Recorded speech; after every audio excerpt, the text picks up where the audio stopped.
शासनाकडून नवीन प्रशासकीय इमारत बांधकामासाठी कोट्यावधी रुपयाचा खर्च केला जात आहे। त्यातच हिंगोलीच्या वसमत शहरामध्ये पाच पंचायत समितीच्या इमारत बांधकामासाठी 11,36,86,000 जे आहे ते खर्चाच्या प्रशासकीय मान्यतेस मंजुरी देण्यात आली। परंतु प्रत्यक्षात या जे आहे ते इमारतीचे बांधकाम अप्रूव्ड डिझाइन प्रमाणे होत आहे का हे आपण या ठिकाणी दाखवणार आहोत। प्रेक्षक वर्गांना या ठिकाणी जे आहे ते आपण या अप्रूव्ड डिझाइन प्रमाणे जे या इमारतीचे जे बांधकाम आहे ते होत आहे का, इथली जी काही प्रशासकीय यंत्रणा असेल, शासकीय यंत्रणा असेल, संपूर्ण जे काम आहे ते हे या इमारतीचा जो परिसर आहे या परिसरामध्ये जे काही अप्रूव्ड डिझाइन केलेले या डिझाइनचा एक उद्देश म्हणजे या ठिकाणी पार्किंगची या ठिकाणी व्यवस्था करण्यात आलेली आहे। आणि ही जी आहे ती पार्किंग आहे आणि याच पार्किंगवर या ठिकाणी ते जुनं मटेरियल जे आहे ते या ठिकाणी टाकण्यात आलेलं आहे। अप्रूव्ड डिझाइन प्रमाणे नवीन जे मटेरियल असते त्या या ठिकाणी नवीन मटेरियल प्रमाणे या ठिकाणी काम करणं गरजेचं असते। जी शासनाची जी नवीन प्रशासकीय इमारत असते या प्रशासकीय इमारतीला खऱ्या अर्थानं जर पाहिलं तर 100 वर्षाचा कालावधी असतो। 100 वर्ष पूर्ण हीच इमारत टिकणं गरजेचं असते। परंतु प्रत्यक्षात याच ठिकाणी जी बिल्डिंगचं या ठिकाणी काम होत आहे, बिल्डिंगच्या परिसराचं या ठिकाणी सुशोभीकरण होत आहे। ही जी पार्किंगची व्यवस्था या ठिकाणी जी आहे ती या पार्किंगच्या व्यवस्थेवर कशा पद्धतीने या ठिकाणी हे अशा पद्धतीने हे बोगस मटेरियल या ठिकाणी वापरलं जात आहे आणि ह्याच बोगस मटेरियलमुळे भविष्यामध्ये ही इमारत टिकणार का हे अप्रूव्ड डिझाइनच्या संदर्भात काल एक सोशल मीडियावर व्हिडिओ व्हायरल केला होता की अप्रूव्ड डिझाइन प्रमाणे या इमारतीचं काम होत नाही। बाकी दुसरीकडे जर पाहिलं तर या ठिकाणी आपण या ठिकाणी दाखवू शकता या ठिकाणी की हे जे आहे ते विजेचे पोल आहेत। या विजेच्या पोलची जी गुणवत्ता आहे ही गुणवत्ता दर्जेदार आहे का हे पाहणं आता तेवढंच महत्त्वाचं आहे। दुसरीकडे हे जे हा जो रस्ता आहे, हा रस्ता पार्किंगचा जो रस्ता आहे, हा पार्किंगचा रस्ता सुद्धा कशा पद्धतीचं या ठिकाणी निकृष्ट दर्जाचं काम केलं जात आहे। आपण बघू शकता हे जे या ठिकाणी माती मिश्रित रेतीचा किती भयानक या ठिकाणी वापर केला जात आहे।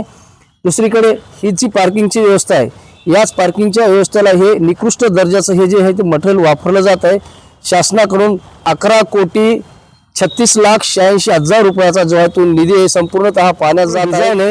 या अप्रूव्ड डिझाइन प्रमाणे याच इमारतीचं काम होतंय का? काल एक आपण व्हिडिओ व्हायरल केला होता, त्यामध्ये आपण याच इमारतीच्या संदर्भामध्ये काही अप्रूव्ड डिझाइन प्रमाणे काम होत नाही अशा पद्धतीचा आरोप केला होता। काय सांगणार? वसमत पंचायत समितीच्या प्रशासकीय नवीन इमारतीचं काम 11,36,86,700 रुपये खर्च करून नवीन उभारण्यात येत आहे।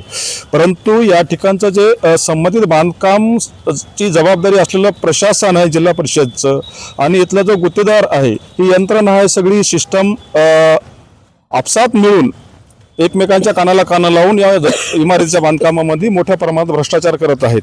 या ठिकाणी जो काम चालू आहे निकृष्ट दर्जाचं आणि निव्वळ बोगस होत आहे।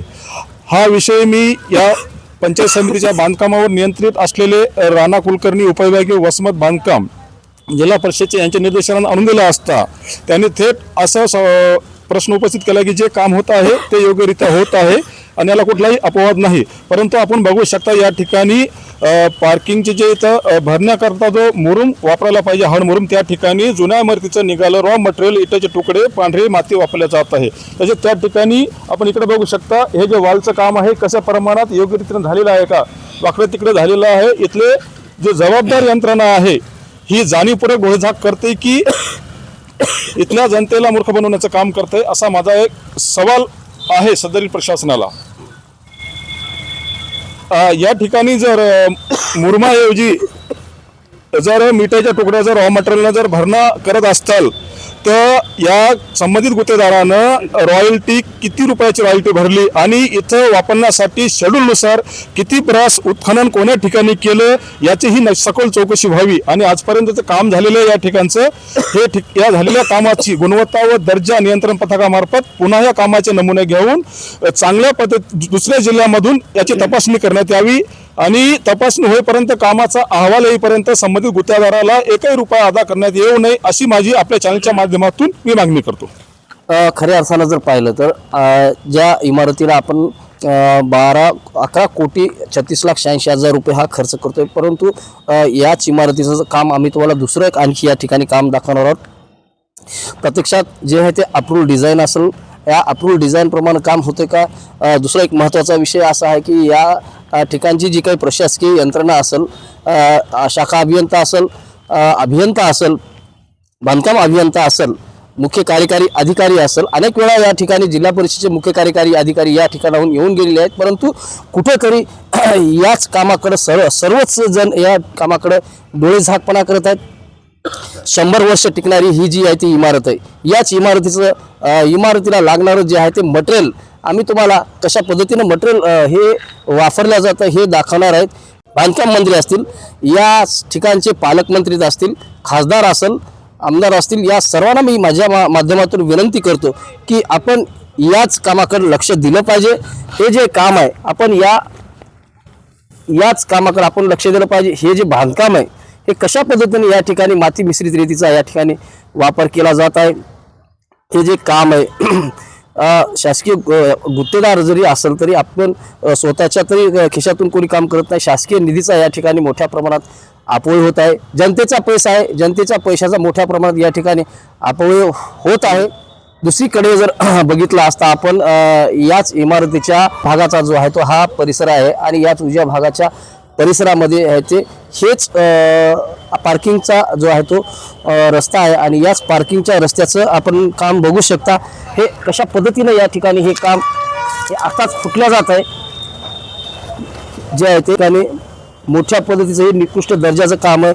या ठिकाणी हे जे आहे ते काम या रस्त्याला आत्ताच तडे गेलेले आहेत. संपूर्ण काम सुद्धा झालं नाही, परंतु या रस्त्याला आता पण हे तडे गेलेले आहेत. आपण बघू शकता या ठिकाणी हे सुद्धा कशा पद्धतीने या ठिकाणी हे काम अत्यंत निकृष्ट दर्जाचं होत आहे. बघू शकता हे या कामाची जी गुणवत्ता आहे इथल्या अभियंत्यानं तपासली पाहिजे, ती गुणवत्ता विभागानं तपासली पाहिजे. दर 3 महिन्याला याच कामाचा गुणवत्ता अहवाल जे आहे ते गुणवत्ता विभागाकडे जात असतो, परंतु याच कामाचा अहवाल गुणवत्ता विभागानं कसा दिला? ग्रामविकास या ठिकाणी हे संपूर्णतः जे आहे ते निकृष्ट दर्जाचं काम होत आहे. हे जे संपूर्ण रस्त्याचं काम आहे हे संपूर्ण काम निकृष्ट दर्जाचं काम होत आहे. या ठिकाणी कुठलाही अभियंता असेल या ठिकाणी बघण्यासाठी तयार नाही. सर्वच जण जे आहे ते डोळे झाकपणा करत आहेत. आमच्या माध्यमातून आम्ही याच इमारतीचा भ्रष्टाचार, याच इमारतीचं काम कशा पद्धतीने होत आहे हे दाखवण्याचा आम्ही प्रयत्न करत आहोत. ग्रामविकास विभागाकडून याच इमारतीला 11,36,86,000चा निधी मंजूर झालेला आहे, परंतु हाच 11,86,00,000 रुपये निधी वसमतकरांच्या उपयोगासाठी आणणारा निधी आहे, परंतु याच इमारतीचा 100 वर्ष फायदा वसमतकरांना मिळणार तितकंच महत्त्वाचं ठरणार आहे. पाहत राहा लोकपरिवर्तन न्यूजसाठी मी वसमतवरून भगवान जाधव. लोकपरिवर्तन न्यूज लाईव्ह, लोकशाहीचा बुलंद आवाज.